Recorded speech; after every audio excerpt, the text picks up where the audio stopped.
What is good, Rum Fam? How are y'all doing? What's up, guys? What is going on? Welcome to episode 2 of Sports Talk Around the Block. I got my main man, JD from rumboys.com, Rumboys Central. What up, JD?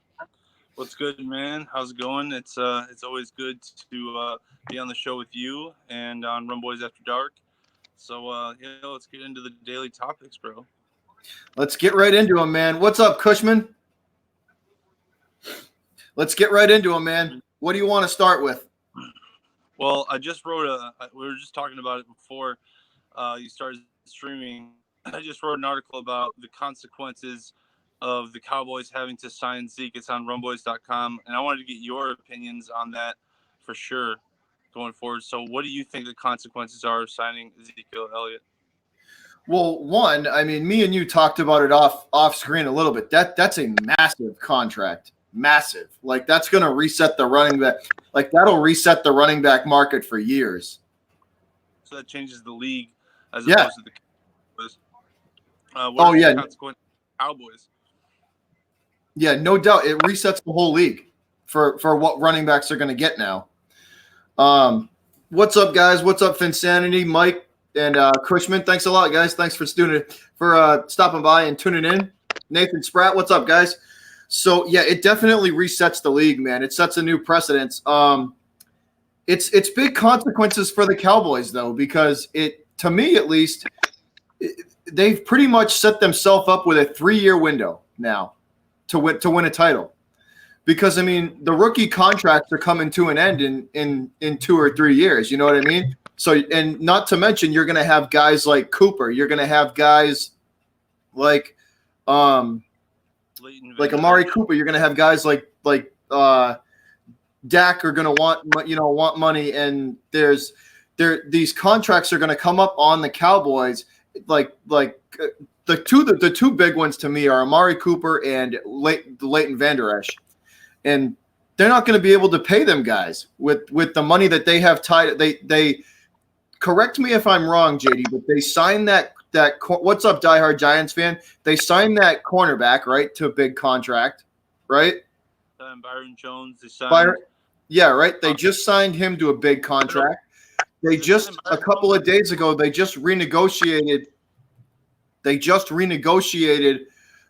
With one of their linemen and signed him to a good size deal. Right?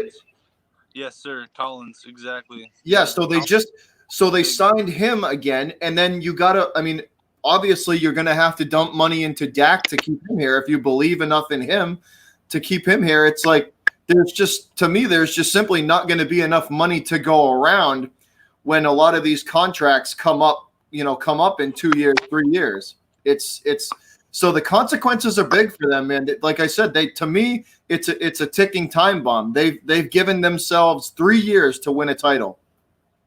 I agree with that estimate. 3 years for sure, because that's probably Zeke's prime.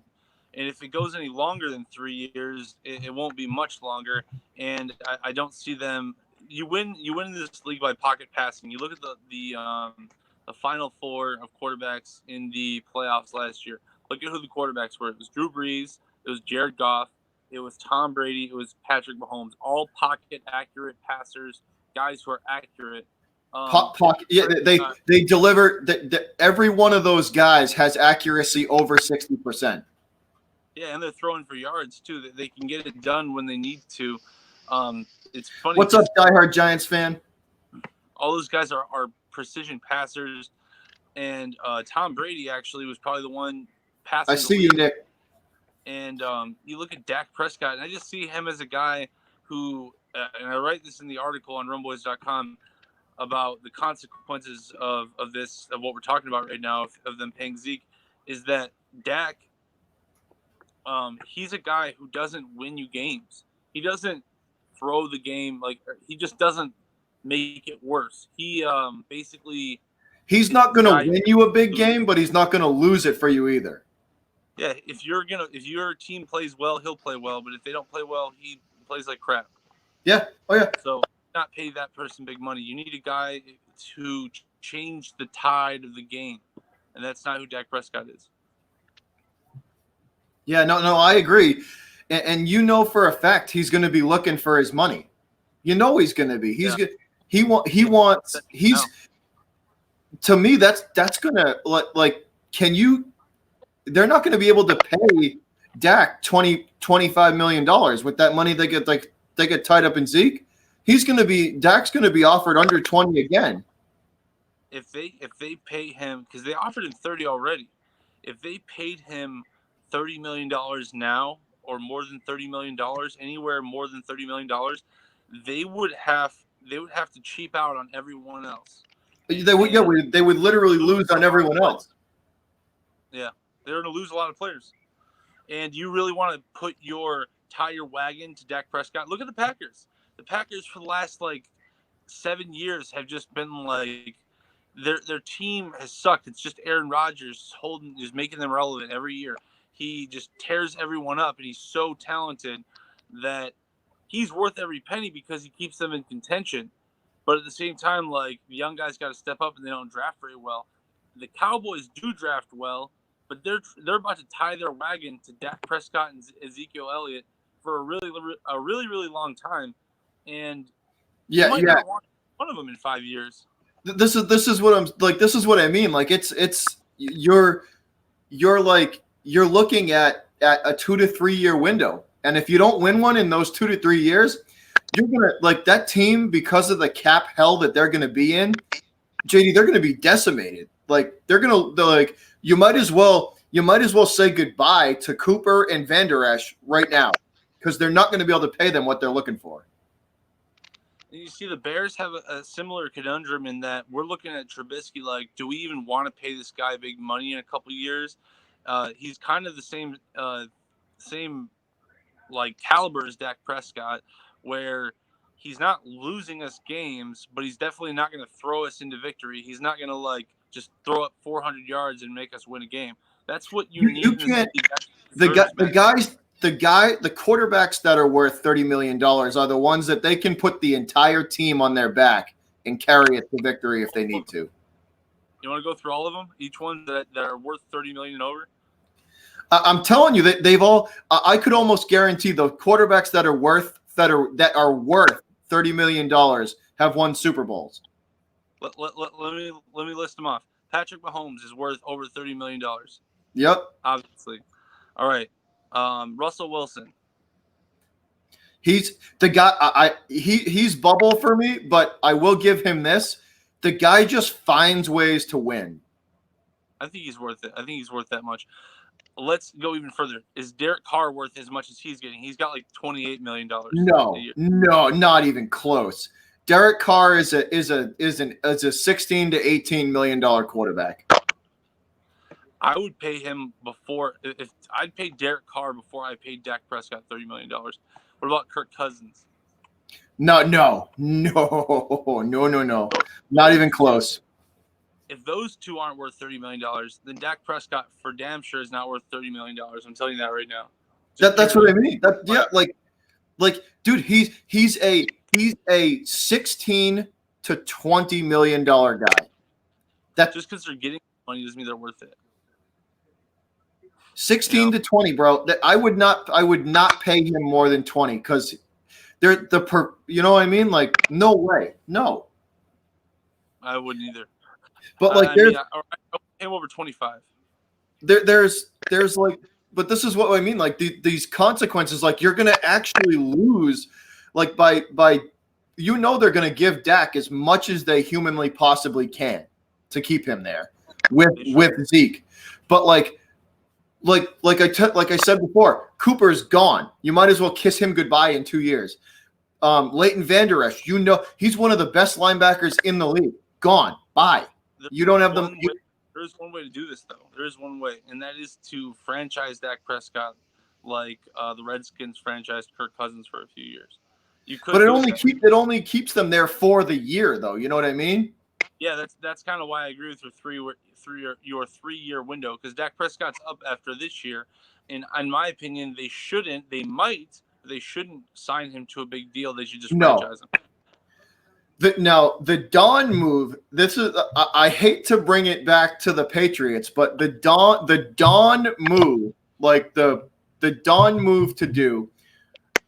They should have moved Zeke to like Miami or friggin' the Bengals, and just fleece them for two first rounds and 2 second rounds. They should have. You know what I mean? Yeah, they probably should have. They should have moved Zeke. Because now the Cowboys are going to be a top tier NFC team, top tier, top 6 for 3 years. And what's going to happen after the 3 years? They're going to be middle of the pack. They have a possibility if they don't manage their money right. They have the possibility of dropping down to like the middle of the pack again. I want to talk about what I think is the biggest problem with signing Zeke, and this is the biggest problem, and it's the first thing I illustrate on my article is that. So, you could have waited to sign Zeke for like 4 weeks, right? You could have waited to sign Zeke for 4 weeks. Here's the scenarios in which you do that. If you're 1-3, or if you're 0-4, then you don't. Then you say to Dak Prescott, "All right, dude, you had your chance.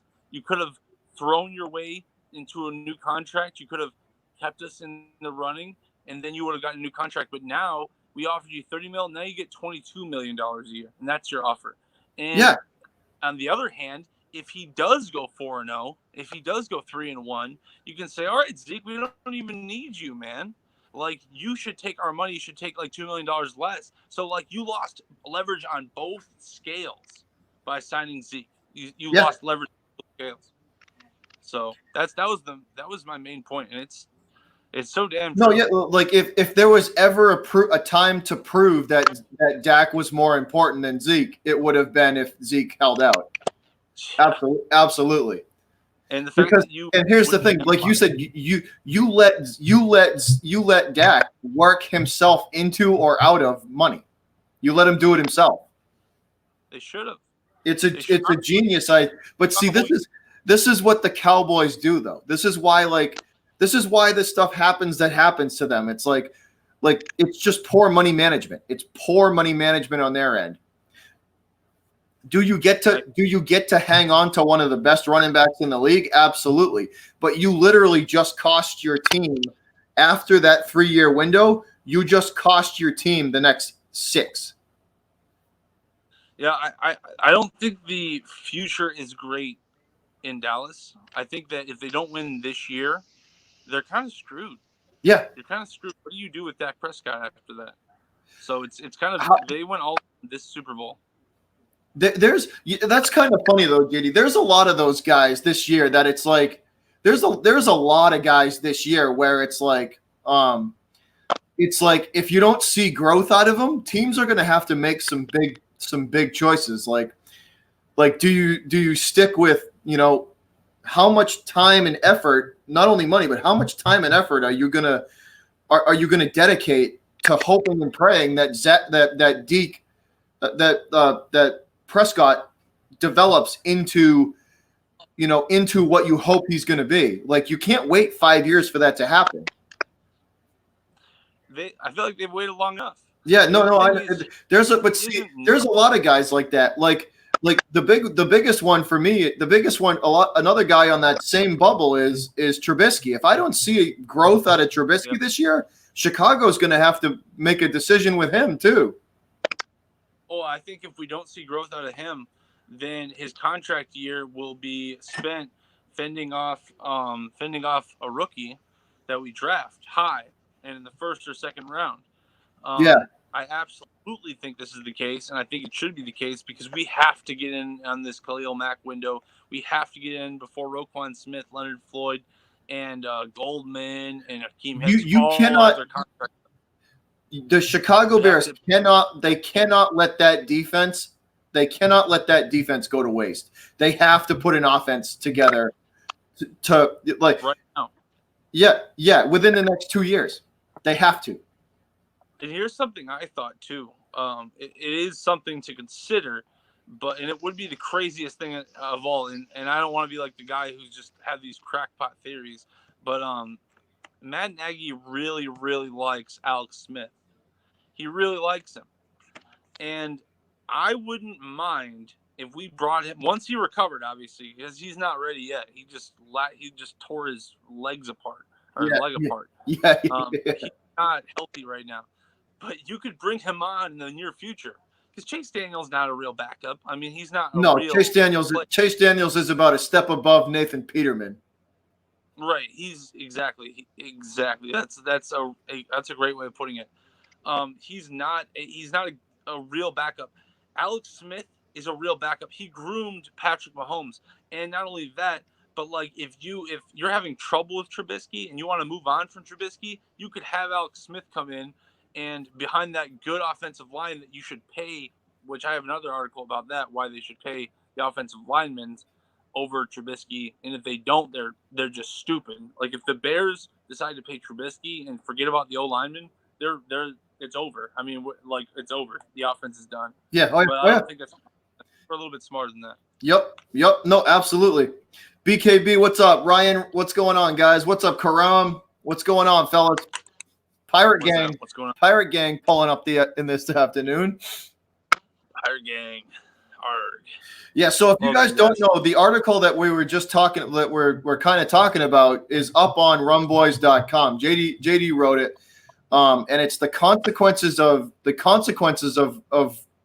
Zeke signing. Like what are the long-term consequences going to be for that amount of money being dished out in the NFL and in Dallas in general, like together. And by the way, guys, I just wanted to give you guys a quick shout out because 3 out of the last 4 days we've had over 1,000 new views or unique views on the site on the website. Oh, it's been, you guys have been, the Pirate Crew's been awesome. Like I really appreciate it. You're making this dream come true, and we're gonna grow together, and we're gonna keep getting the family bigger, and it'll be awesome. So I appreciate you guys. You guys all know who you are. Everyone who shows up all the time. Everyone in the chat right now, pretty much. For real, the best. But anyway, yeah, this article is just about the consequences of for the Cowboys and the NFL. Like that's the first thing I thought of was not only like they literally just reset the whole market for what guys are going to ask for in a year or two. It's very true. You got Christian McCaffrey and Melvin Gordon, but the thing is, if the only way Melvin Gordon gets his money soon is if he's traded. And yeah, I think he probably will be. I just don't know who's going to take that. Well, it's funny though, like the Chargers are not known to pay people. They're not known to spend big. They're not known to pay out huge contracts. They're not. It's tough. Like that, Melvin Gordon's a tough one to say where he would go. Because where you look at a lot of teams this year filled running back needs. If I'm the Packers, I'm getting him. I don't want the Packers to get him. I hope he goes somewhere else. But at the same time, what if you're the Packers and you pull off a double trade? Like you trade for Gordon and then you trade Aaron Jones to Miami for their pick. Yeah, if you can get a pick back too, that'd be amazing because they're asking for a first-round pick and a fifth. So you're giving up a first-round pick. You had 2 first-round picks this last year, and the Packers did. But Aaron Jones is a young running back, so he'll be there for a while, you know. So it might be worth it. It might be worth it for Miami to give up like a second-round pick for him. I mean, the thing is, like, when you're involved in something like that, you're making it work. So you could probably get away with giving away a second-round pick. Karam put a good one out there too. He said Tampa Bay. Tampa Bay could easily swoop. I actually would prefer that. Yeah, please, Packers, don't get him. Tampa Bay, swoop in, come get him. Come. I was just thinking of possible people that want to win right now. If Tampa Bay would come and would get him, they would have a new identity. So that's something for sure. They would actually have a run game. Yeah, they'd have a run game. They wouldn't have to rely on Winston. They could maybe let Winston kind of like like kind of fade away and kind of like give Gordon the offense. So I like that idea. I think that's a good idea. Well, it might take pressure. It might take pressure off of Winston too. You know what I mean? It could take pressure off of him too. Could save his career for all we know. You know what I mean? He could just use he could need a run game. Doug Martin. Yeah. Karam, Miami giving up a first-round pick would be terrible, but they're stupid enough to do it. That's like you have to go to these teams that you have to go to these teams that are actually desperate enough to do that. You know what I mean? Desperate enough to make these trades. Yeah, if I'm Miami, I would not give up a first-round pick, especially if you're trying to help another team or if you're helping another team win. But a second-round pick for something like Aaron Jones, that's not a bad idea. So it's not a bad idea. That would be. That would second-round pick would be good. It'd be good value for both. You know what I mean? Absolutely, dude. I'm excited for this weekend, though. It's going to be awesome. There's going to be a lot of answers to the questions that everyone's been having the last few weeks. Yeah, you're gonna finally get to see how teams are gonna use the new talents that they've acquired. I want to see how Austin Eckler's used. I want to see if he puts up like 80 rushing yards, 50 receiving yards. Melvin Gordon, he's getting traded right for like a first-round pick, and that's it. Like just a first round. Like, well, if you think about this, if you traded Melvin Gordon to the Bengals for their first-round pick, you could have the first overall pick in the draft. I mean, in this year. I don't think the Bengals do that though. The Bengals need Gordon and Mixon. I don't know. That'd be interesting, but like I think they need a lineman. Well, I see. They might pick up Gordon and trade Mixon. I mean, that'd be interesting. That would be interesting to see. Hell, we'll take Mixon in Chicago. We could use 3 decent running backs. A big back like Joe Mixon in Chicago. Nagy would love Mixon. Yeah, he would. He would fit good on the Lions too. But hey, Chrissy. I also want to see how Eli plays. I'm very interested to see how Eli Manning plays. Absolutely. All right, what's next, JD? What do we got? What's next? Well, I also I don't know if you guys read about the quarterbacks in Indianapolis this last week. All the ones that were trying out for them. They had Brock Osweiler, Matt Castle, and who else was it? It was Brandon Weeden. Yeah, Weeden, the old Cowboys quarterback, right? Yeah, and all the workouts went so badly that they went and got Brian Hoyer. So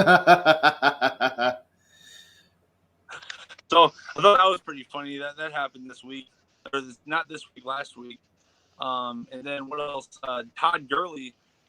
So yeah, what's up? Somebody says the Jacoby Brissett contract. Oh, sure. Yeah. Well, that was intelligent because then you have stability at the quarterback position.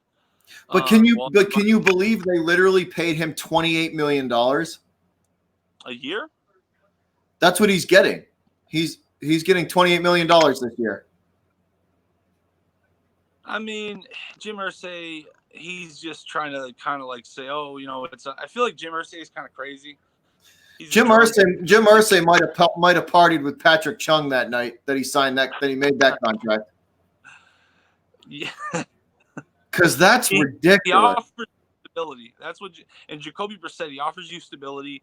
He never misses a practice. He's a good locker room guy. But I wouldn't have paid him $28 million. At the same time, Jim Irsay is a drunk, and he's the man writing checks. It's safe to say he's an idiot.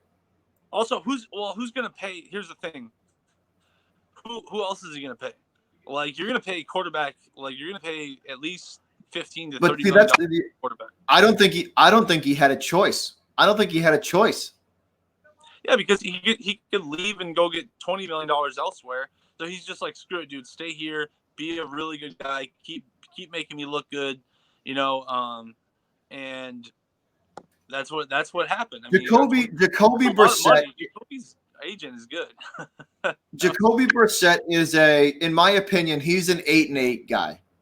He's an 8-8 guy. Yeah, I don't see them winning. I mean, and they're going to pay Darius Leonard, so he'll get money. I don't Yep. see. It's not like it's a different situation too. It's not like Dak Prescott. See, the problem with the Cowboys is they could win. You plop anyone into that behind that line. You plop 20 other quarterbacks behind that line. They could win a Super Bowl just as easily. They could be successful. Yeah. That's why Dak Prescott's not worth over $30 million. That's why he's not worth. That's why he needs to take a discount because he's not worth it. They should have took Zeke's $90 or $103 million and just distributed it among the offensive linemen because they're the real MVPs. They're getting paid, but like this defense, I'm worried that they won't get paid because if Prescott doesn't take a major cut, then these guys. Oh no, and with the way Dak's been talking, he ain't gonna take no pay cut. And that's disgusting because he's winning despite the fact that he doesn't have an elite arm. He's winning because he's kind of cashing in off of his teammates. The teammates of the success of his teammates, he's kind of cashing in on it. And not that he didn't contribute to it. I'm not saying he didn't. But like, let's be honest. Like it wasn't Dak Prescott didn't lead that many fourth quarter comebacks. He led a few, but like he wasn't just sitting here like Tom Brady. Yeah, but on a few of those comebacks, let's be honest, Amari Cooper saved his ass. Yeah, and you just look at his stats, bro. You look at his stats whenever Zeke isn't in, whenever on that 4-game suspension, he looks atrocious. Whenever they're stacking like the box. I saw something. I saw something the other day, right? I saw something the other day that Dak Prescott's QBR drops 19 points when Zeke is not on the field. See, that's the thing. Zeke provides him so much space. 19 points, JD. 19. I mean, you can't. That's the equivalent to like. I think Jason Witten and Tony Romo for a while. He needed Jason Witten for he's a safety blanket. And Jerry Jones, instead of saying, all right, I'm going to see what you are without your safety blanket, he said, oh, it's okay. You can have your safety blanket and we might pay you. Still, that's stupid. But see, that's because Jerry Jones runs the organization and he's an idiot. Yeah, I guarantee Stephen Jones. Actually, you know what the worst move in Cowboys history was? What's that? When he got rid of Jimmy Johnson. Oh yeah, easily. Because Jimmy Johnson has an alpha personality, and Jerry didn't like that. Yeah. And Jimmy Johnson takes credit for things, and Jerry doesn't like that either. He wants to be the one to take credit for things. For all the football moves, when Jimmy Johnson's a football mind. So it's like, come on, man. I mean, he had Bill Parcells. He had Bill Parcells who had won multiple Super Bowls, and he got rid of him because he wanted to do things his own way. Jerry Jones is not, and the only reason why he likes Garrett is because Garrett does whatever the hell Jerry says. You notice how Garrett's been off. He likes Garrett. He likes Jason Garrett because he's a yes man. That's it. Nobody's said anything about Jason. Jason Garrett hasn't said a damn thing about these contracts. He hasn't even been. Nobody mentioned anything. It's literally just been Jerry Jones and Zeke this entire time. Nobody has said a damn thing about Jason Garrett because he's irrelevant. He's not even. Jerry Jones, he's like the pseudo coach. He's like the robot who just sits. So let's talk about your Bears and the upcoming matchup against the Packers tomorrow evening. Yeah. Let's do it, dude. So what do you think? You being the Bears fan, what do you think? I mean, I'm always nervous when we have to face Aaron Rodgers. I'm always nervous. But and my friend who's a big Packers fan has been talking a lot of shit. And he's been saying like, oh, this is the year where we just like put you guys back in your place and stuff. And this is the thing. This is what I say to that. We have a top 5 corner in Kyle Fuller. We have the best safety in the league. We have a top 3 or maybe the best defensive player in general in Khalil Mack in the league. Then we have Danny Trevathan, who's a champion linebacker. Then we have Leonard Floyd, who's an upcoming pass rusher. And then we have Roquan Smith.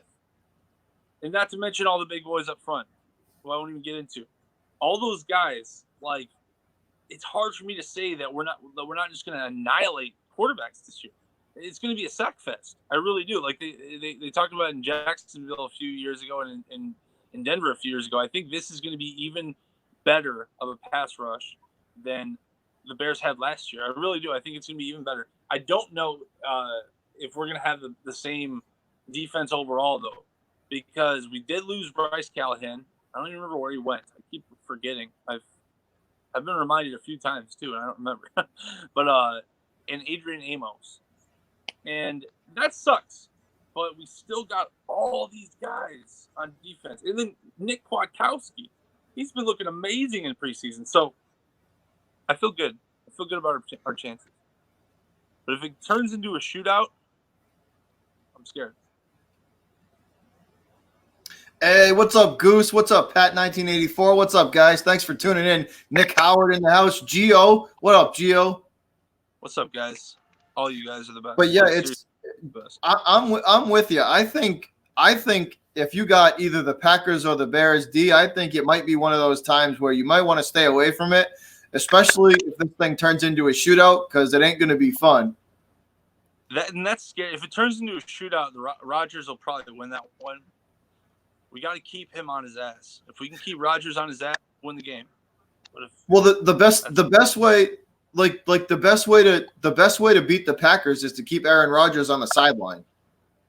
That's all you can do. That's all you. When he's on the field, you're screwed. I mean, it doesn't matter how good your pass rush is. Like, I mean, it does if you can keep him on the ground. But I'm saying, or I should say, it doesn't matter how good your secondary is. You could have coverage on a guy 2 inches away from you. He'll still find a way to hit his receiver. He's that accurate. He is one of the most accurate quarterbacks I've ever seen. It's either going to be it's either going to be a shootout, or that Bears D is going to come to play and just lock it down. That's what I think too. If that Bears D can control the line of scrimmage and can keep Aaron Rodgers in the pocket, and keep him from rolling out and extending plays, then I think the Pack's going to have a long day. If they can keep Aaron Rodgers in the pocket, I think the Packers are going to have a long day. I 100% agree with that, and that has a lot to do with the guys up front like Hicks and Goldman. They're going to have to create a lot of pressure. They're going to have to create a lot of pressure in the middle so that the pass rushers can get to him. See, I like Hicks a lot. He's like an unsung hero of that line. Also, he's kind of funny on Twitter too. He's I like him. I like Hicks. He's an unsung hero, and he gets it. He gets after it. The Patriots actually had him at one point, and he didn't perform well, and we gave up on him too quick. Yeah, you know what I mean. We gave up. Yeah, he was once a Patriot, and we gave up on him too fast. Not everyone can be told like the Patriots. You got to be strong-minded, I think, and I don't know if Hicks is that guy where, like, obviously he's really strong-minded as a football player. It takes a certain strength to be a football player. But I mean, like, he's I've noticed some of the things he claps back against people. Bill Belichick seems like a guy who likes to rib people and take shots at them. I don't know if Hicks is that guy. Dude, he'll in his like film rooms and stuff, he'll even yell at Edelman and Brady, and they've been there for like legitimately like yell at them in front of the team and like bring them, knock them off that pedestal. I've heard, he goes out of his way to yell at Brady at times. A lot of people, they're like really close. That when you have an iconic coach and an iconic player, sometimes they don't end in the best terms in the end of their career. Look at not that Kobe Bryant and Phil Jackson aren't friends, but they've said bad things about each other. And that's the same thing with Bill Belichick and Tom Brady. They kind of bicker him a lot. I personally think the Belichick-Brady relationship, Belichick-Brady-Kraft relationship is going to end rough. I don't think it's going to be right off into the sunset, nice and easy. I think it's going to be a rough ending. I think Belichick will be revered by the football community, and Kraft and Brady will be revered mainly by like the Boston community and that kind of like local, family, because I feel like there's more of like I don't know. Belichick doesn't try to be. Brady tries to be part of Boston. Even though he's like a California kid, he tries to be part of Boston. He tries to be a tough guy. And Kraft, he's part of Boston. So I feel like they'll be revered forever. Belichick, I don't know. His legacy is a little bit deeper than that. It's kind of like the Bill Walsh. He's the new Bill Walsh, Vince Lombardi. Oh yeah, it's been incredible, man, to watch them do what they do. What do you got next, JD? What do we got? Next, brother. Shoot. Actually, I was thinking about it earlier, but the Bears. We can get into this really quick. The Bears. The kicker battle's over.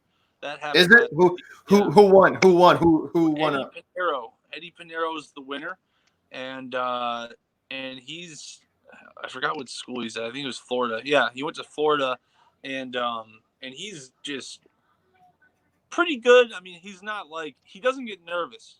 That's the key. Elliott Fry, he said that he got very nervous whenever he was just being booed every time he missed and cheered every time he got it. He said he didn't like that as much in an interview. I don't know why you would say that. That's like the last thing you could say if you're a kicker. That's ignorant.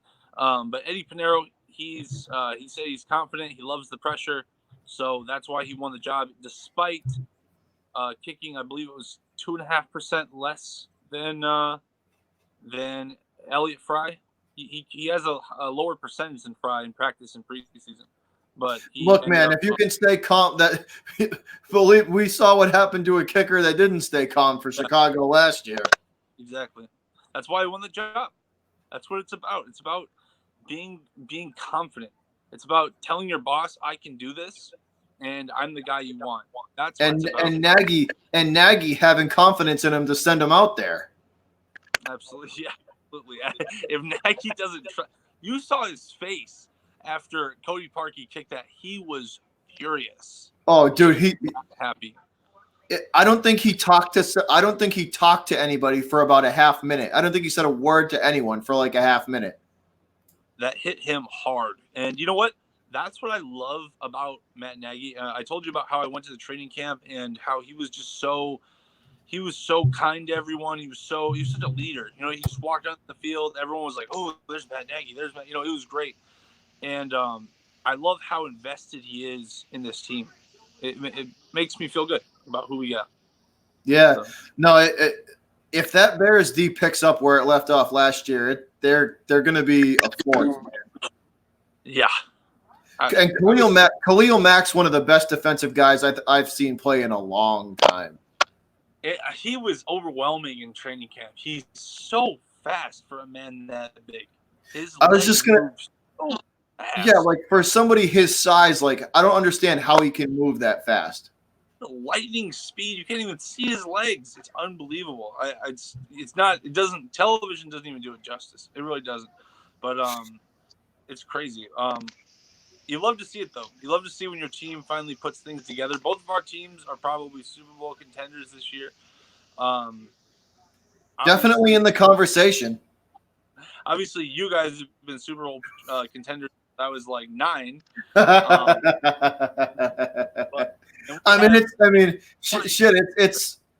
It's really nothing new for us. I mean, yeah. No, you guys have been in the mix for a while. The Bears have only been in the mix once before in my lifetime, and Karam says y'all should sign Carly Lloyd. Who? Carly Lloyd. The female soccer player. Oh my God! No. I think Eddie Pinheiro will get the job done. I think Eddie Pinheiro. Oh my God! Do you think someone will actually do that? I don't think that's a good idea. I just I don't want. know. It would certainly be interesting. It's a dangerous sport. Even kickers hurt themselves badly. I wouldn't want to see that. I'm sorry. Maybe that makes me less progressive or whatever. I don't really care because because that does not sound like a pretty accident. Football is football is a dangerous place. I don't even belong on a football field, for God's sake. Yeah, no, I hear you. But what do you want to talk about? How are the Patriots? What about this matchup with the Steelers? This is kind of a defining game for the season for both of these teams. It's definitely interesting because the Patriots have got a lot of injuries, like a lot. It doesn't help having your first round draft pick where you don't usually get wide receivers and you finally get one and he's not going to play. That sucks. And it's worse than people thought, man. And N'Keal Harry's got, I believe, a high ankle and a hamstring issue. So we could, we're probably not going to see him for a while. You hate to see stuff like that. It stinks. And he's such a nice guy. Robbie and Ty interviewed him, and I don't know. He seems like a really, really good guy. I hope he gets healthy soon, and we see him back in the field. Well, according to the Pats, they had really high hopes for him, and his he was going to be inserted into the offense and have a pretty significant role in it. And now that's completely changed. Like that literally, him being down literally forced them to go sign Demaryius Thomas again. Yeah, and that stinks. I mean, Demaryius Thomas, who knows how he'll be? He came back off an Achilles. That's Achilles is not something you want to have when your job is to run. An Achilles problem is not something you have. Although he's a guy, I'll give him this. He's a possession receiver. Where if you're a quarterback, you can probably make it work. So I don't know. He won't separate much though. Jedi, that is an easy debate. Mayfield over Brady all day. What do you mean? She says, I'm still debating if I should start Mayfield or Brady on my fantasy football. Fantasy. Mayfield all day. Oh yeah, choose Mayfield in fantasy league. And I'm a Patriots fan, and I'm telling you that. Trust me, Mayfield all day. The Patriots they're not an air raid offense. They don't need to. They work the middle of the field, whereas the Browns are going to work over the top. That's what they're going to do. They're going to be scoring yards and points. Well, Mayfield can get you points with his legs too. Brady's not going to do that. That's true too. He's a young guy and he has a lot more to prove than Brady does. Brady can throw for 29 touchdowns and it'll be a really successful year for him. Mayfield wants 35, 40. Yeah, no, Mayfield's definitely going to be in the 30s this year. Definitely. Absolutely.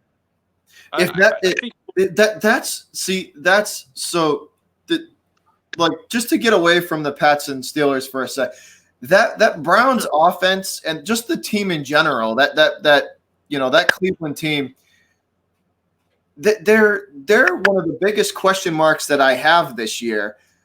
But if they manage to pull it together, JD, and they can all kind of point all those egos in the right direction, that's a dangerous team, man.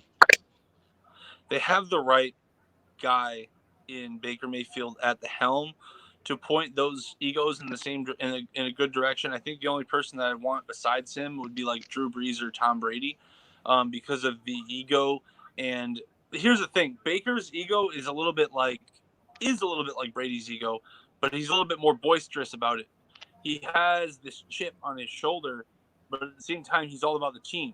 Aaron Rodgers has a chip on his shoulder, but he's kind of more about Aaron Rodgers and winning his way and doing his thing. He's not really, I'm going to buy in.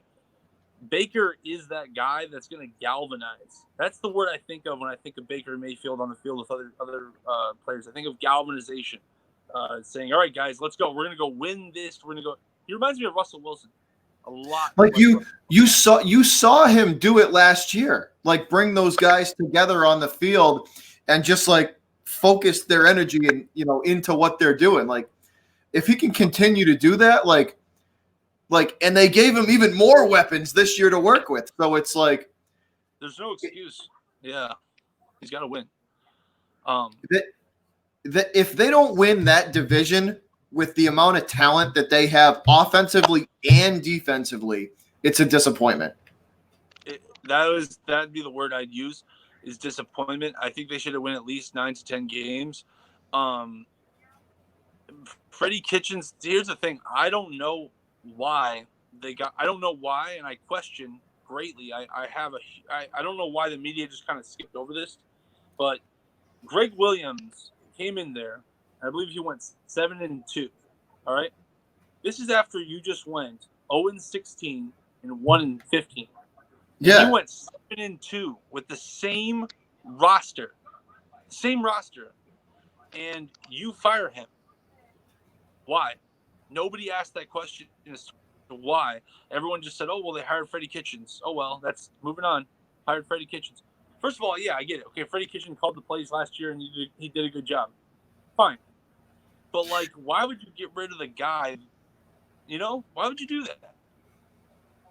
You just got a win record for you. No, I know. And here's the thing, right? Going from an offensive coordinator to a head coach, that's a big jump. People underestimate that. That's a big jump. And he was a quarterbacks coach not even a year prior to that. So it's not like he was just this offensive coordinator who's proven himself all around the league. He was a quarterbacks coach. Then he got thrusted into the offensive coordinator position when Todd Haley got fired. And then he became head coach. So you're missing – there's like the question is, why did Greg Williams lose his job? And nobody even asked that question, let alone could find the answer. No reporters down there even asked the question as to why that happened. I don't know why. Did anyone write? I haven't found a column about it. People were just like, "Oh no, Greg Williams, get rid of him." And he just went 7-2. This is typical Cleveland. Like, people are forgetting that. No. That's why I question Freddie Kitchens. No, I know.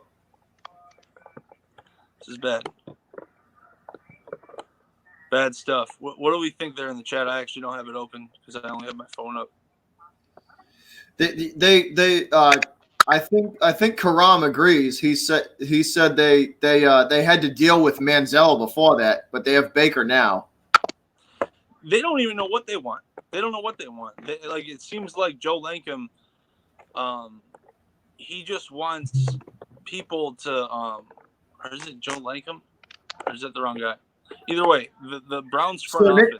Nick Howard says Freddie Kitchens has 20 plus years of experience. He's not like Kingsbury or like Hugh Jackson. That's true. I don't know about the Hugh Jackson thing. Hugh Jackson's been in this league for a long time, but that's true. Cliff Kingsbury, that's a whole other issue. Why the hell did Cliff Kingsbury get a head coaching job either? Freddie Kitchens, okay, fine. He's been in this league for a while. He hasn't been an offensive coordinator. So you know what Kingsbury was, in my opinion. Kingsbury, what's up, MH? What's going on, man? What's good? Welcome, everybody.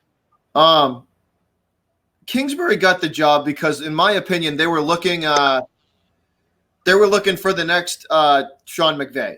That's what it was. And that's who Matt LaFleur is supposed to be too. I have a weird feeling that both of those are going to blow up. Well, to me, I think they're going to be. I think they're going to be epic fails. I don't think they're going to work out at all. Sean McVay is kind of an anomaly. Like, he's. I don't know. You don't just get the next. He coached that team to the Super Bowl, bro, and then he simply ran into a better coach in the Super Bowl. But he coached the Rams all the way to the Super Bowl.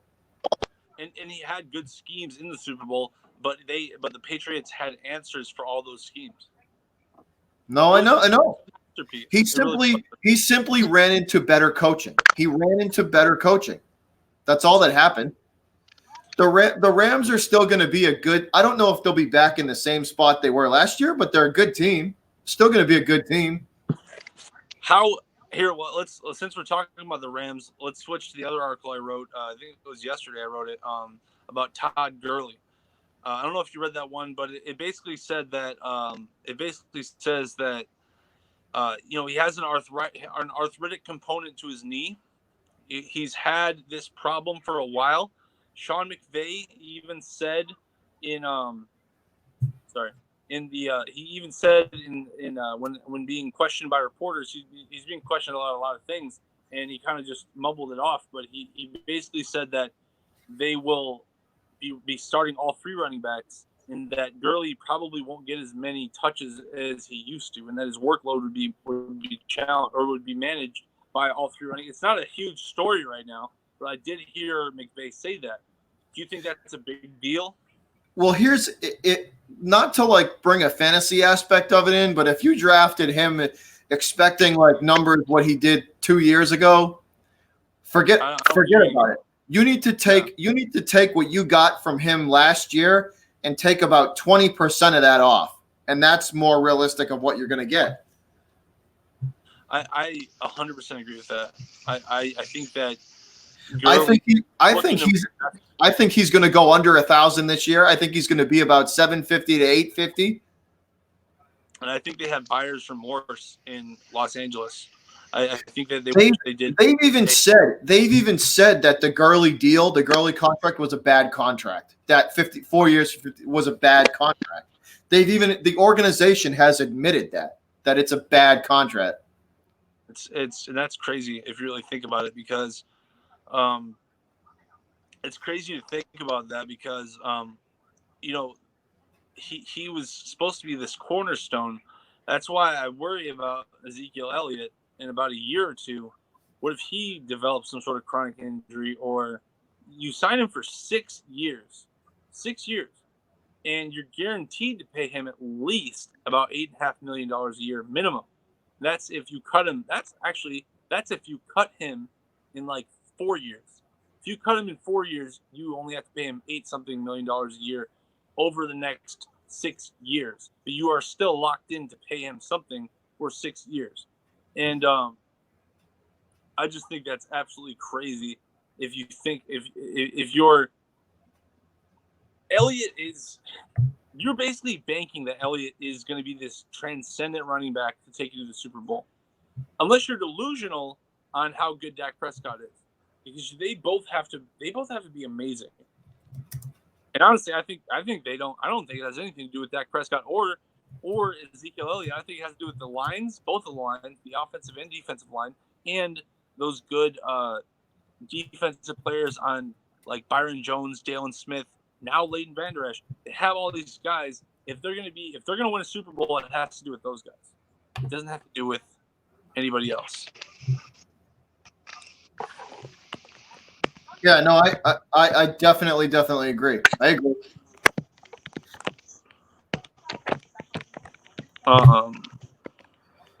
I definitely agree, man. It's what's up, Erica Steele? What's up, man? Welcome everybody, and I just wanted to say one more time. I just wanted to say one more time to you guys. For those of you that didn't hear it earlier, we've been getting a ton of traffic to runboys.com. So thank you guys for sharing. Thank you guys for going on there yourselves. For real, it's amazing. The numbers have been going up, and we just can't thank you enough for that. This is our dream, and we want to make it a reality. And you guys are like the reason it's so freaking awesome. I mean, shoot, like the comments and everything. Everybody's always the traffic to the site has been awesome. It's been crazy. It's awesome. So if you guys didn't know, I don't know if you guys didn't know, we're also, the live feed goes through runboys.com too. So whenever any of us, JD, me, Robbie, at Rumboys LA, whenever any one of us goes live, it's on the, you can click on the website and you can get the feed directly through the site. There's clips of Rumboys After Dark on rumboys.com. You can check out those clips.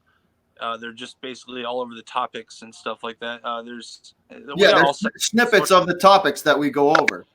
We're only going to get more. Probably have an app someday soon. We're going to keep building, guys, and you guys are the reason why.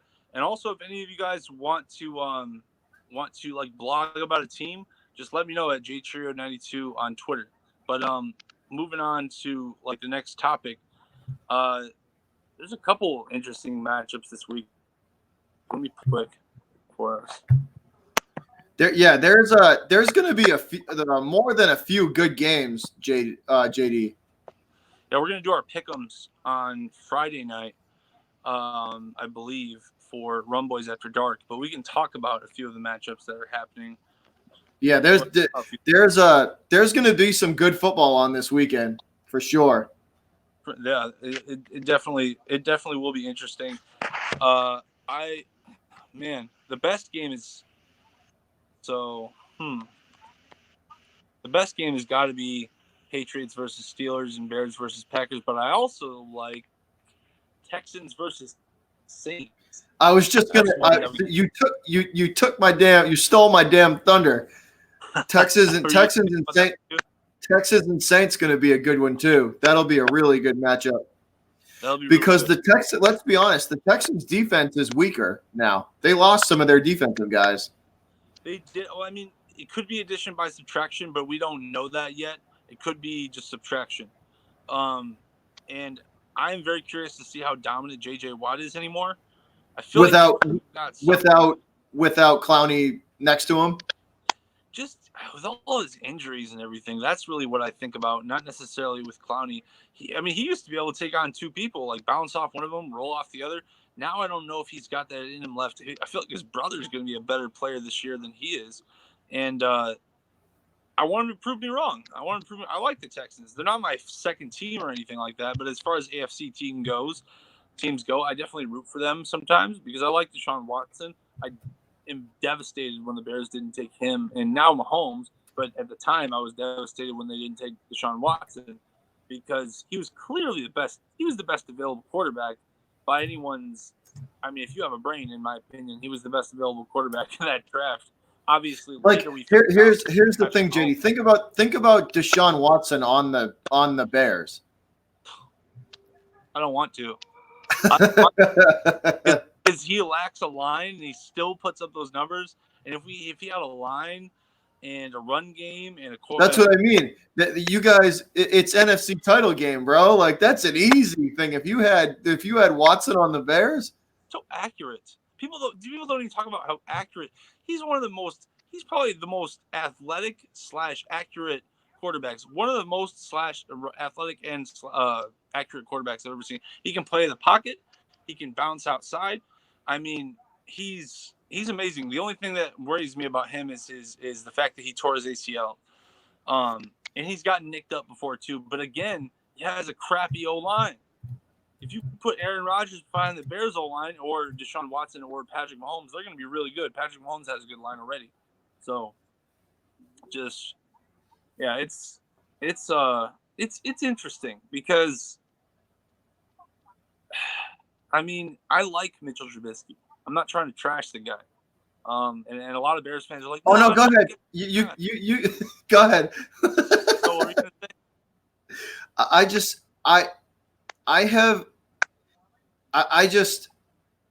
I don't have a lot of faith in him. You know what I mean? Like here's the thing. He's got to show me something. Like he's got to show me that he can at least take a little bit of pressure. Like I'm not saying put the whole team on his back, but like he's got to show me that in the last 8 minutes of a game, he can win you the game.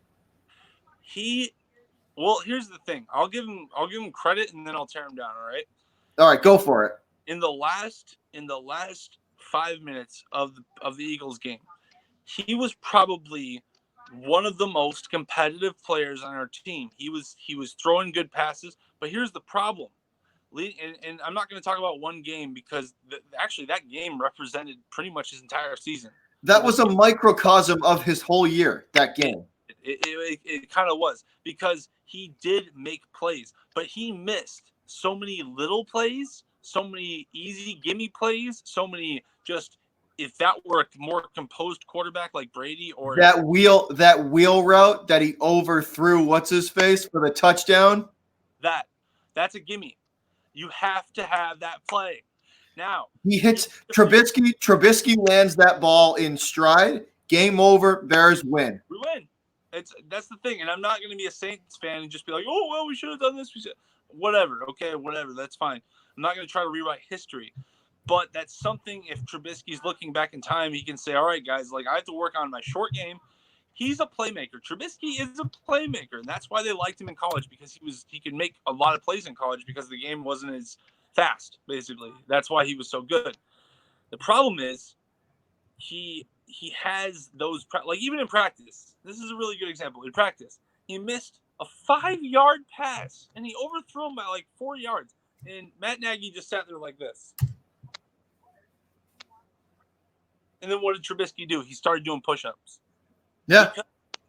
Dude, Trubisky, he's a wild little stallion. He's reckless. He misses little things, and those turn into like pick sixes. But see, like that's what I mean. Like you gotta like he's got to realize like just throw that ball out of bounds and live to fight another day. That he could definitely do that sometimes, and he just needs to hit those little screen passes. If you can't hit a screen pass sometimes, you know which play I'm talking about though, right? Where he missed him on the wheel route going down the sideline. Oh, I know exactly what one you're talking about, but like that's just one of the ones he's got to get, and that was like 15 yards down the field. He misses 5-yard passes sometimes. I'm like, bro, like first of all, you got to hit the 15-yard pass. If you don't miss the open 15-yard pass, you can't be in this league. Like. The thing I'll give him credit though is he'll make those 45-yard passes. He'll make those. He'll hit like 3 of them a game. So that's like we talked about it earlier. Like I have to see some serious growth from him as like maturity level as a quarterback. I do too. Everything, all my feelings about Mitchell Trubisky are on the article Mitchell Trubisky year 3. What do we expect or something like that? Because I have too many thoughts on that. It's a tough year. Like there's, like we were just saying, there's a lot of teams with bubble guys that like you're gonna either have to say we're gonna live with this and keep or it's time to cut. And a lot of these guys were drafted high, you know. Yeah. So it's like Trubisky, but like there's a lot of teams with guys just like that. Where are we gonna live with? Are we going to just let this trend continue, or are we going to, like, even though he was our first or second round pick, are we going to cut ties and just try again? Yeah, I totally agree, and the Bears are definitely one of those teams. As far as we were talking about fantasy earlier, I don't trust Kyler Murray, and I find it really funny because I saw him just a shift to Kyler Murray really quick. I don't know if it's one of the other.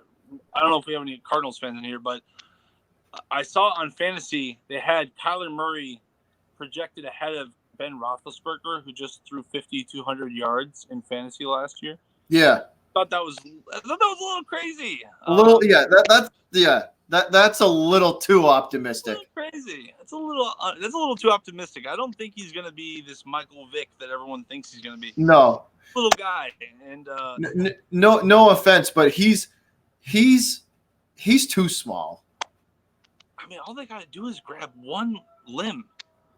He's not going to break away. He's not like Carson Wentz or even Tom Brady, where you can like kind of step into it away. He's this little guy. If you just grab him a little bit, he's down. If they don't, they're going to have to readjust that whole offense though.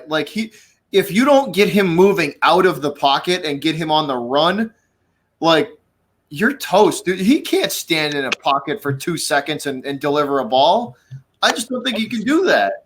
I haven't seen him do it yet. I've only seen him be success. I've seen him try twice, and I've only seen him be successful at like standing in the pocket when he was out of the pistol. That's what I've seen so far. But that's what I mean. Like he's back even in the pistol. Like you come back, like you're off the. You know what I mean? You're off the line. So it's like. It's not the pocket, or well, it is the pocket, but it's to be honest. If you want my opinion, I don't think he can see over the line when he's under center. He might not be able to. Like right when you jump under center, you have to take 3 steps back. Like that first half a second where the line backs up and gets into position, I don't think he can see over. He might not be able to, and that's. I mean, that's a problem if you're the Cardinals. That's why I totally agree with. I forgot who said it. I think it was Karam said that Cliff Kingsbury. That's kind of a joke for him to be a coach. Yeah, that's a joke. Like it's. That's. I mean, that's worse. No, He couldn't even win in college. If you're not winning in college, you're not winning in the NFL. I'm just telling you right now. That's not going to happen. So Nick Howard just said Lamar Jackson is a glorified running back. yeah, I don't trust Lamar Jackson at all. I got auto picked Lamar Jackson in one of my like 10 leagues, and I was like, fuck. I don't. But see, here's the thing. I don't think anybody. You knew what you were getting into when you were Baltimore. Like, why would you like? Why? Why is he so high in fantasy? Why is he like the 14th best running back or running back? He basically is a running back, but why is he the 14th best quarterback in fantasy? I don't even get that or whatever it is, and that's a joke. He's not. It's because of his legs. You're gonna get turning to Michael Vick. The only one who's gonna have Michael Vick type of numbers this year is like Deshaun Watson. Yeah, that's it. And that's if the Texans can play. The two most mobile quarterbacks that impress me so far that have been in the league. Watson is one, and Russell is the other. Russell Wilson. It's Russell Wilson. Run smart. They don't run stupid. Even though Watson had a few dumb runs and he got hurt, but like most of the time when Watson runs, he's already made like 4 checks. He slides now. He learned the hard way. He got cracked like 3 times. He got cracked 3 times, and he learned the hard way. You slide. You gotta slide now these days. People will take your freaking head off if you don't slide. They really will. So case in point, Carson Wentz. Oh, Carson Wentz is a great example. He's not even a primary runner. He tries to like kind of get down, but at the same time he fights off people like Big Ben, and that don't work in the league. They'll fuck you up. No, it's and he plays. Carson he plays reckless too, like real reckless, Doug Peterson's got to be like, bro, like enough, like you need to tone it down. Like you're a franchise quarterback, like no more, like just slide. He's got a fucking arm. He needs to, yeah. No, I agree. Him and Mahomes are the new young guns who have those guns. You know what I mean? They have that arm, and it won't help Wentz if he's on the bench. You know what I mean? He's got to get on the field. He almost had his job taken away by Nick Foles. That's how good the Eagles are. He needs to stay on the field. It doesn't matter if you get like 40 yards and a rushing touchdown. Like fuck that shit. And I don't think he's capable of staying on the field. I think he's going to get hurt this year too. I don't think so. They're screwed. Bro. If he gets hurt this year, they're screwed. I'm not going to even, because I don't ever celebrate somebody's injury. I never would. Not even Aaron Rodgers. I joke about they would be so far up a creek. For real. Philly is fucked. Like, if he gets hurt again, they just paid him all that money. They're locked in. Their dynasty's over. If like dynasty or whatever they want to call it, where they have been competing for playoff games, basically, they won a Super Bowl. That's over. You're never going to win a Super Bowl if he gets hurt one more time because he's just going to keep getting hurt. And your body doesn't get stronger. You know what I mean? Like every time. Yeah. Oh yeah. Especially the injuries that he's had. Your body doesn't come back from stuff like that. He knows he's not getting stronger. So yeah, the injuries has he had like 2 torn ACLs, or what is it? An ACL, and then he cracked, like his back is bad. Like his back was broken. Like come on, man, you keep like that's no, dude, no. No, I definitely would feel for Philly fans if he went down again, and him, because he doesn't. I mean, that's not fun. That's not fun. It's going to come. Well, like they don't have Nick Foles anymore to step in. They don't have that anymore. It's gone. Who do they have anyway? Oh yeah, they have Josh McCown. Sudfeld now too. They got Sudfeld, but he broke his wrist or something like that, so he's done.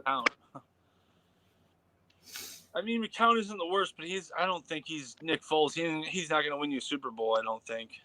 I highly doubt that. What's that?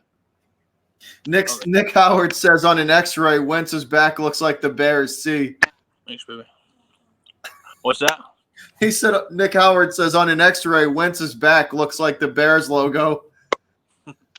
Wow, dude, he fucked us up. He fucked it. Nick Foles fucked us up. He really did. He before he left Philly, he gave Chicago one more parting gift, and man, he fucked us up. And you know now that Foles, like if I'm anybody drafting fantasy, I'm staying. I think Leonard Fournette this year is not going to have a good year. I think now that the Jags actually have a quarterback who can distribute the ball to West, to Dede Westbrook and to the young receivers they have, I don't think he's going to have too good of a year. I don't know if Foles is going to. I think the best they'll do is 8-8 in Jacksonville, personally. But at the same time, Foles is a guy, like I just said, he messed us up in Chicago. He can really, if you have good players and a good game plan, he can execute it. He can execute it, yeah. Oh, and that's what the Eagles had against the Bears. And those passes, bro, when your hands are like all over a man and he still gets the ball right past you, there's no such thing as protecting. Nothing you can do. Yeah, there's nothing you can do. Yeah. So Chicago's sitting here, the best defense that you could play on the guy, he's just lighting us up. He's lighting us up. Just accurate as up. Accuracy kills in the NFL. So why do you think Breeze and Brady have been so successful? They don't throw the ball deep, but they throw it accurately. That's why I laughed at Max Kellerman for calling Tom Brady a wet noodle. I'm like, Tom Brady doesn't throw past 30 yards, bro. Like Brady has made his living from 20 to 25 yards and in. He won 6 Super Bowls. Like, and when has Brady ever done that? Like, the only time Brady ever went deep was when he had Randy Moss. Like, that's it. And here's the thing: when Brady throws deep, yeah, he's trying to complete the pass, but it's more to stretch the defense than anything. Exactly, to open up the field, to kind of like make you, oh shoot, they might go deep. You never know. So they're playing the game of football. And then, but see, they'll throw like 3 deep passes in a quarter, right? Yeah. And then the next quarter they'll come back and throw the bubble screen and get 80 yards. You know what I mean? And it'll go 80 yards for a touchdown because the defense is stretched out already. There's a reason they make they play chess. Everyone's just trying to like out here just making players carry the team like the Steelers, give the ball to AB 1,000 times, do stuff like that. The teams that win are the teams that are methodically doing, each play is methodically setting up another play. Yeah. Oh yeah. Do a play just to do it. Like that's how the Patriots have been so successful. That's Josh McDaniels. So definitely good stuff. Yeah, man. I'm so excited, bro. The talent dispersion this year through the NFL is awesome because it's going to make the whole league like really interesting to watch. Yeah. I'm watching Red Zone. Yeah, I'm going to get my popcorn, watch Red Zone, get some beer. Man, I'm going to be watching every game. It's going to be exciting, bro. It's going to be exciting. I'm going to be digging deep. Because these teams that acquired these big players, like the Jets with Le'Veon Bell, the Raiders with Antonio Brown, all these players that got all these teams that got these new toys, they're going to want to use them as much as they can. Bell's going to be a workhorse in New York. I mean, Sam Darnold, Sam Darnold's a guy who's going to grow into something really special. I think he's going to be like a Phillip Rivers type of guy. He really is going to be that good. No, I agree. I like Darnold a lot. I do. He's going to be a good player. I think he's going to be a solid all-around quarterback. But Bell is going to be that. He's going to take that team to the next level. He's going to bring that team to like 9-7. Yeah. By next level, I mean 9-7. But you know what I mean. They'll actually compete. They'll actually be taken seriously. Yeah. And Darnold's that dude who can win it down the stretch. He's clutch. People don't even know that about Darnold. If you watch him in college a little bit, he's clutch. He's very clutch. And he's an accurate thrower too. He's an accurate guy too. That'll kill in this league. You just look at everybody, man. Like we were just talking about it earlier. All four of the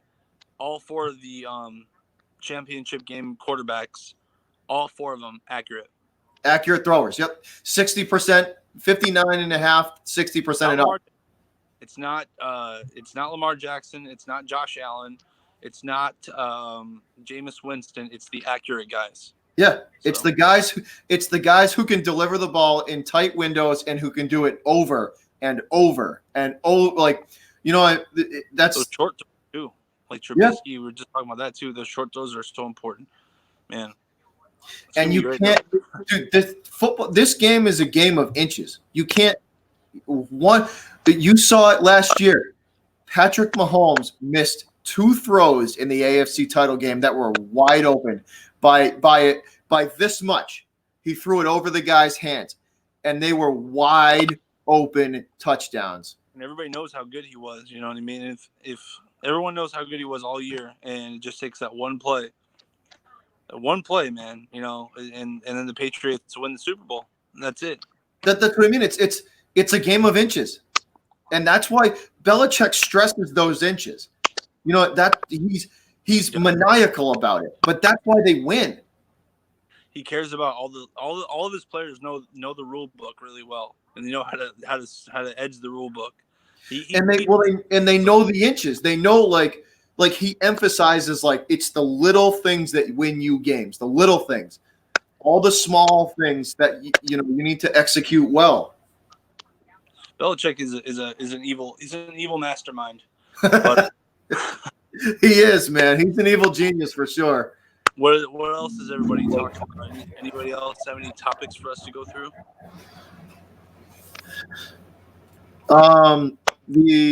They're talking about the Steelers and Pats game, but we already hit on that a little bit.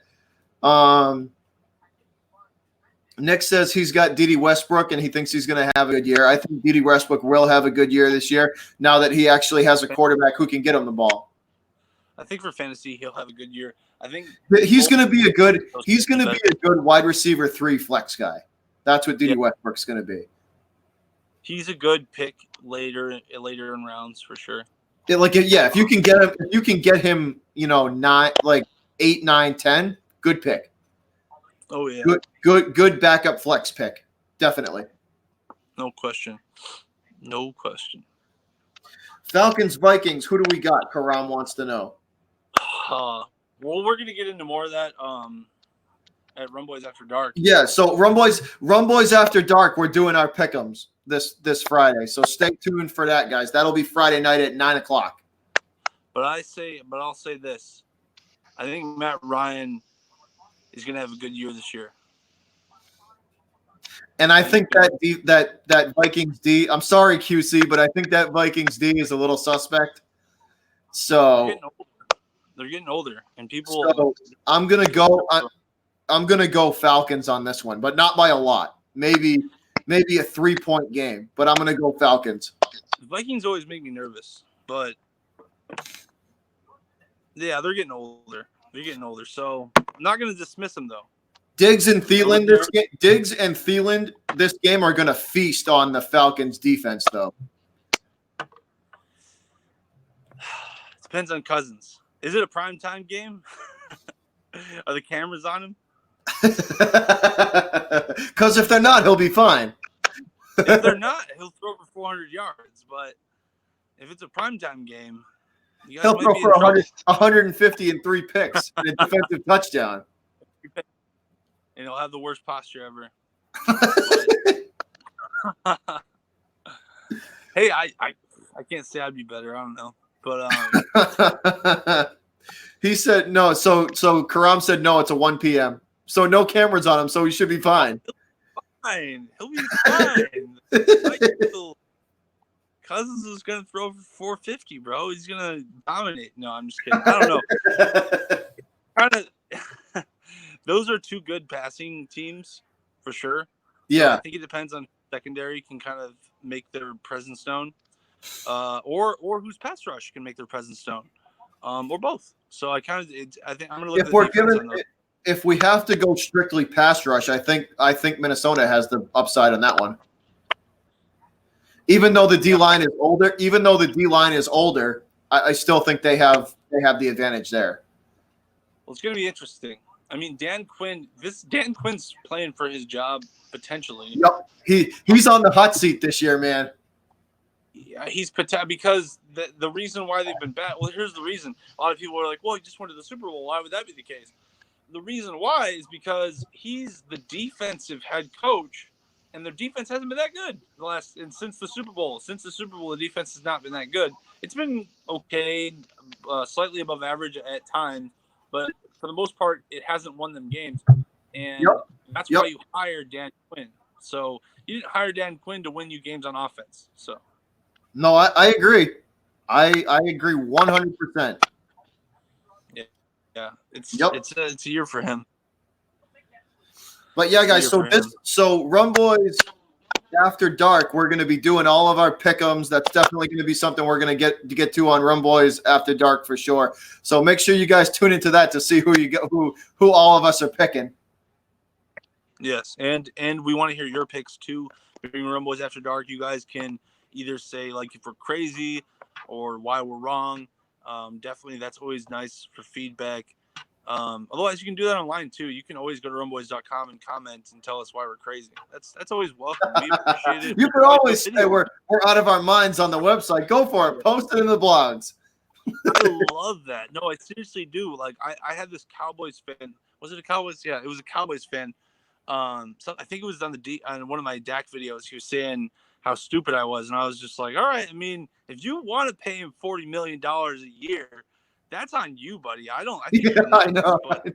I know. Go ahead, you know what I mean? Like I think he's calling me stuff. It's fine though. It doesn't bother me any. I don't lose sleep at night.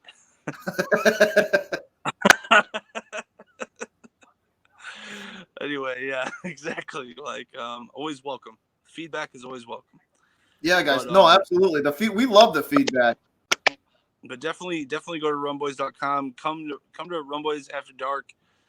This show that we're starting right now, we're probably going to be doing a lot more often. A couple times a week, just coming together and just chatting about the news of the week. Kind of just Rum Boys After Dark is awesome, man. It's our way to hang out with everybody in the chat. Like, oh yeah, the best.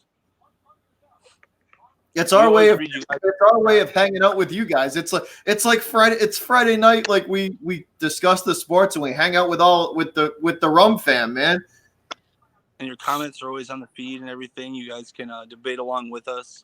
That's always fun. Definitely. And you and Robbie are always getting into it. So, but for sure. You got any other topics for us? I think we ran down pretty much the big ones that we wanted to kind of go over, and just the big happenings, man. I mean, so, you know, like we talked about before, that Zeke signing is insane, and that's gonna affect a lot of that's gonna affect the Cowboys' future big time. Yeah, I'm not sold on paying Zeke. Just again, one more time, just for the simple fact that I would have leveraged both Dak and Zeke against each other and made them work for the dollars. Yep, I would have. Yep, you absolutely make them work for it. Make them work for it. Which one of you is going to show me who's the more important one? Jerry's scared, man. He's scared. He wanted to just win every game he possibly could this season. That's why he caved in. He doesn't want to win week 1. He thinks he's treating every game like it's Super Bowl now.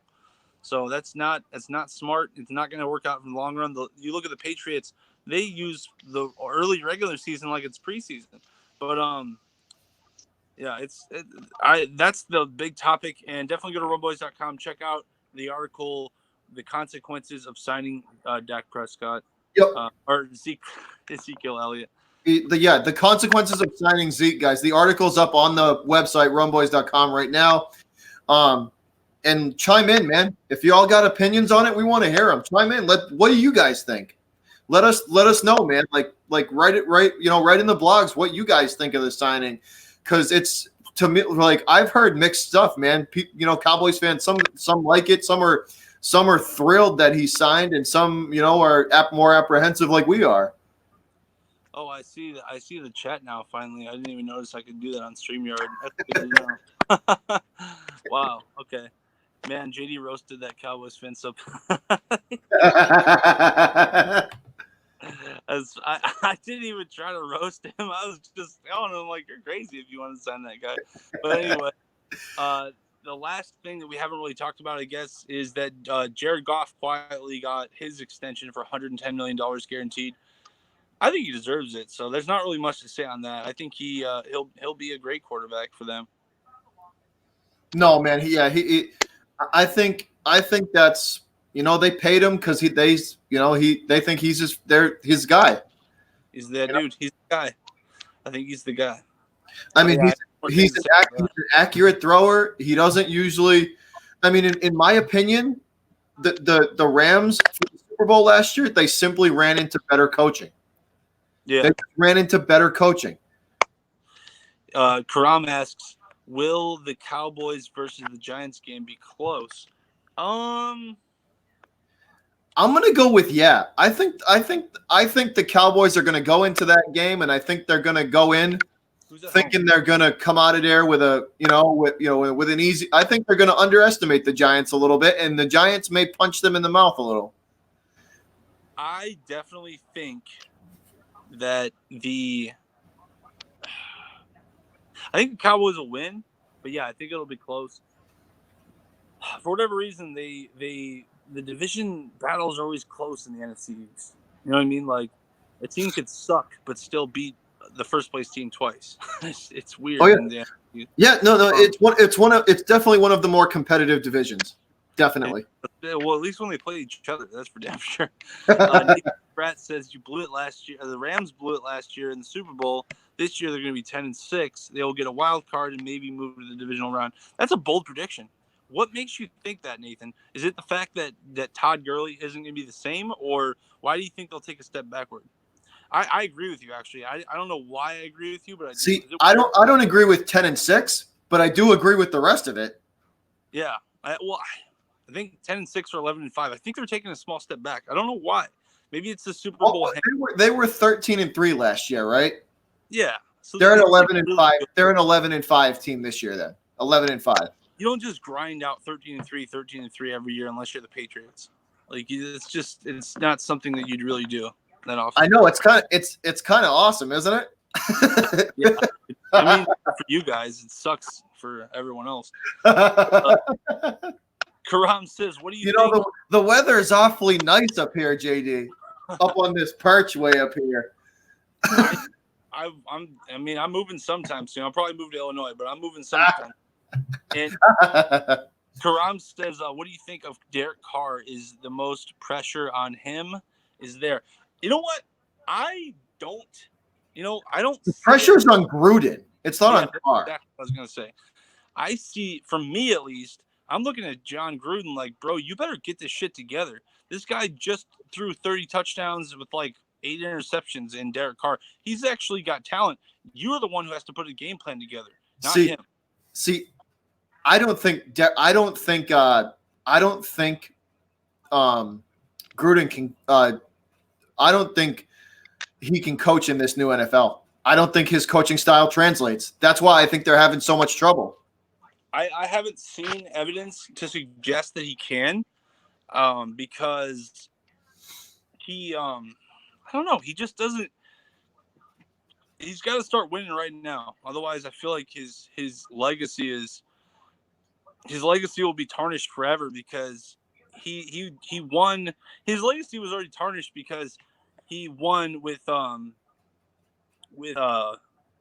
what's his name's team, Tony Dungy's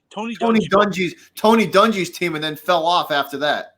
And then he came in. He was the quarterback whisperer for Brad Johnson. He basically made Brad Johnson a better quarterback. And they won a Super Bowl after that with Brad Johnson. And nobody even knows who the Brad Johnson is half the time when I talk about him. So I remember that it was the Buccaneer Bowl, Raiders versus it was the Pirate Bowl, Raiders versus Bucks. It was awesome, but the same, it was like one of the second Super Bowl I watched, or the third, fourth, I don't even remember. But either way, Gruden, his legacy is kind of diminished, and he came into the Raiders. They're not. I don't know if they don't win soon, then that was a huge mistake because you threw away half of your stuff. Yeah. Oh yeah. Yep. 100% agree. He threw away all the stuff. He says Raiders have Antonio Brown now. I don't care about Antonio Brown, honestly, Karam. Like, he's not wide receivers.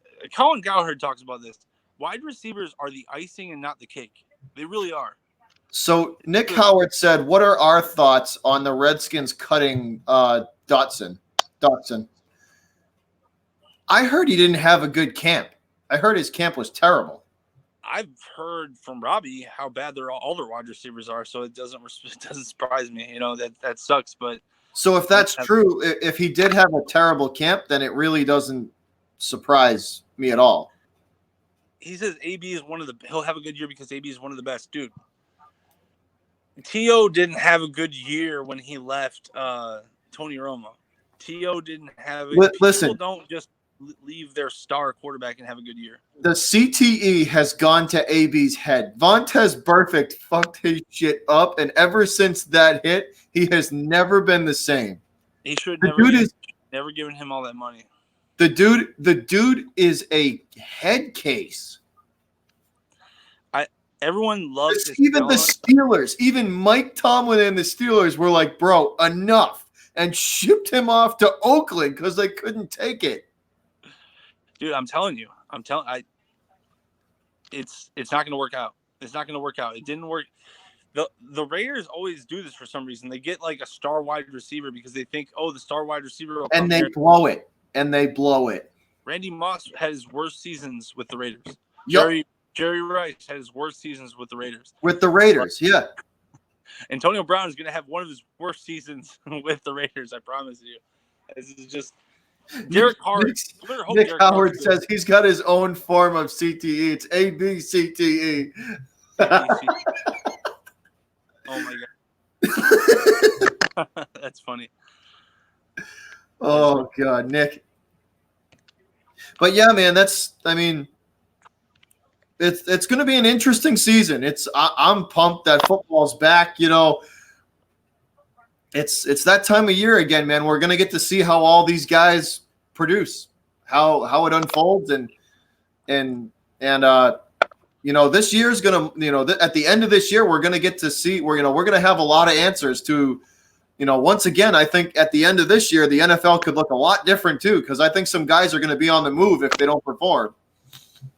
To end the show, let me get your guy to watch, your guy that you think is going to like transcend this year, and who do you think is going to be? The guy. So I think who's going to have like a standout year. Yeah, Karam says I look like Brian Urlacher. I'll take the compliment and move on. I was just gonna say, Urlacher's like a beast. I would take that as a compliment, bro. I'm telling you, I'll take that as a compliment. But yeah, my standout guy that I would probably want to watch this year, or who's gonna have a standout year? There you go. Who's gonna like transcend this year? Who's gonna like become a lot better?